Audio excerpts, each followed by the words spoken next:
आयुष्यात एकट्याने चालायला कधीच घाबरू नका.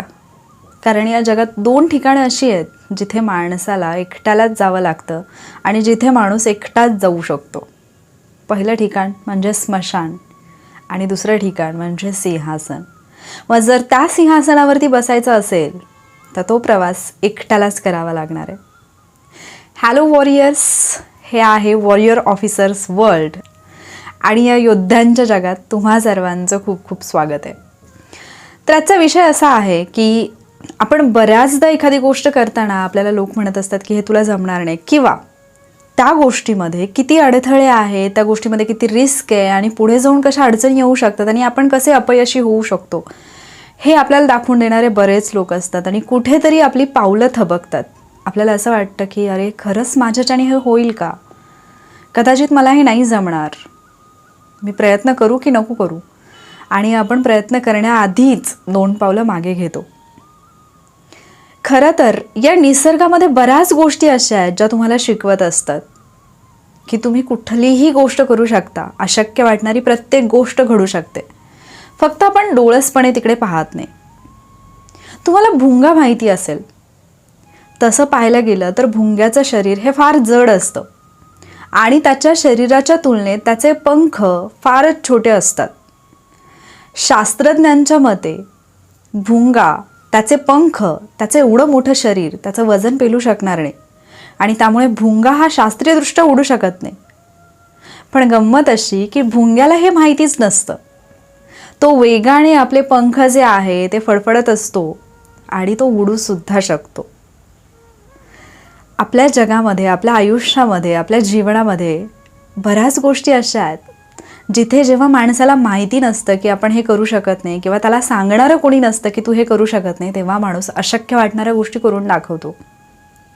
एक खूप छान गोष्ट किंवा एक किस्सा ऐकण्यात आला होता. 2 भावंड, ज्याच्यापैकी एक मोठा भाऊ होता आणि एक छोटा भाऊ होता, घराच्या बाजूला खेळत होते. खेळता खेळता घराच्याच बाजूला असणाऱ्या एका विहिरीजवळ ते गेले आणि खेळत खेळत त्यातला जो मोठा भाऊ होता तो पाय घसरून विहिरीत पडला. आता त्या छोट्या भावाला कळेना की काय करावं. मोठा भाऊ तर विहिरीतून ओरडत होता आणि छोट्या भावाची घालमेल सुरू झाली. तो रडायला लागला, आजूबाजूला आवाज देऊ लागला, पण तिथे कोणीच नव्हतं.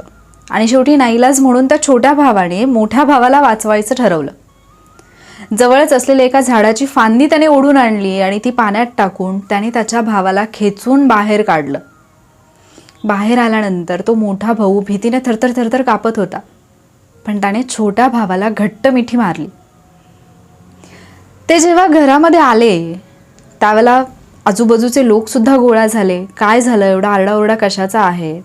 त्याच्या घरातले सुद्धा त्याला विचारायला लागले की नक्की काय झालं. आणि तेव्हा त्या छोट्या भावाने आणि मोठ्या भावाने दोघांनीही घडलेला किस्सा सांगितला. दोघांनीही घडलेला प्रकार सगळ्यांना सांगितला की कशा पद्धतीने छोट्या भावाने मोठ्या भावाचा जीव वाचवला. पण त्यांच्या घरातले आजूबाजूचे कोणीही हे मानायला तयार नव्हते की एवढ्या छोट्या मुलाने त्या मोठ्या भावाचा प्राण वाचवलं असेल, आणि तेही अशा पद्धतीने. कारण एक छोटा मुलगा कशा पद्धतीने फांदी ओढून नेऊ शकतो आणि तेही त्याच्या मोठ्या भावाचं वजन त्याला कसं पेलवेल, तो विहिरीतून त्याला बाहेर काढूच कसा शकतो. सगळ्यांच्या चेहऱ्यावर प्रश्नचिन्ह होतं आणि काहींनी तर ते बोलून सुद्धा दाखवलं. पण तिथेच उभे असणारे एक आजोबा मात्र म्हणाले की वा पठ्ठ्या, भारी काम केलंस, धाडशी आहेस तू आणि कायम असाच राहा. याच्यावरती त्या छोट्या मुलाच्या घरातल्यांनाही प्रश्न पडला आणि त्यांनी विचारलं की इथे उभे असणाऱ्यापैकी कोणीही ही गोष्ट मानायला तयार नाहीये की त्याला ते शक्य झालं असेल, तुम्ही कसं काय मान्य करता. त्याच्यावरती त्या आजोबा थोडंसं हसले आणि इतकंच म्हणाले की हे तो करू शकला कारण त्याला तू हे करू शकत नाही असं सांगणारं कोणी नव्हतं. पण आयुष्यात कितीतरी गोष्टी अशा असतात ज्यावेळेला तुम्हाला असं वाटतं, म्हणजे तुम्हाला कोणी असं सांगणारं नसतं की अरे तू हे करू शकत नाही. आपण जस्ट ट्राय म्हणून करतो आणि ती गोष्ट होऊन सुद्धा जाते आणि आपल्याला कळतच नाही की हे कसं काय शक्य झालं. कारण तिथे तुम्हाला हे सांगणारं कोणी नसतं की तू हे करू शकत नाही. बरं, हे झालं की ज्यावेळेला आपल्याला कोणी सांगत नसतं त्यावेळेला आपण करू शकतो. पण जर आपल्या बाजूला सतत ओरडून ओरडून असं सांगणारे लोक असतील की तुझ्याच्याने काहीच नाही होणार, तुला अजिबात हे जमणार नाही, तू कधीच यशस्वी होणार नाही, अशा वेळेला काय करायचं. अशा वेळेला बहिरं बनायचं. अशा वेळेला समोरचा माणूस जे सांगतोय ते आपल्या मेंदूत घुसतच नाहीये, इतकी सूचना आपल्या मेंदूला द्यायची. ते म्हणतात ना, एका कानाने ऐकायचं आणि दुसऱ्या कानाने सोडून द्यायचं. सेम हाच प्रकार. कारण आज जे लोक तुम्हाला असं ओरडून ओरडून सांगत असतील की तुला हे जमणार नाही, उद्या जेव्हा तुम्ही ती गोष्ट करून दाखवाल तेव्हा तेच लोक येतील आणि सगळ्यांसमोर मोठेपणा सांगतील, मला तर माहीत होतं की हा करू शकतो, हे करू शकते, कारण आमची पोरगी तेवढी जिद्दी आहे. आज जे लोक तुमच्याकडे पाहून तोंड फिरवतात ना, उद्या ते लोक समोरून येऊन तुमच्याशी नातं जोडतील, तुमच्या नावाने त्यांची ओळख सांगतील. तेच लोक येऊन सांगतील की तुम्ही किती त्यांच्या जवळचे आहात, त्यांनी तुम्हाला कशा पद्धतीने सपोर्ट केला आहे, कसं मोटिवेट केलं आहे. फक्त फरक आहे की आत्ता जे तुम्ही फेस करताय ना, आत्ता जे लोक तुम्हाला मागे खेचत आहेत ना, त्यांच्यापासून थोडंसं दूर राहायचं. आणि जर शेवटी दूर राहणं शक्यच नसेल तर मग काय करायचं, सरळ बहिरे बनायचं. कारण जेव्हा तुम्हाला हे आवाजच ऐकू येणार नाहीत की तू करू शकणार नाही, तू तिथंपर्यंत पोहोचू शकणार नाही, तुझ्याच्याने होणार नाही, तेव्हा तुम्हाला इतकंच माहिती असेल, अरे ट्राय तर करून बघूयात. नक्की ट्राय करून बघा.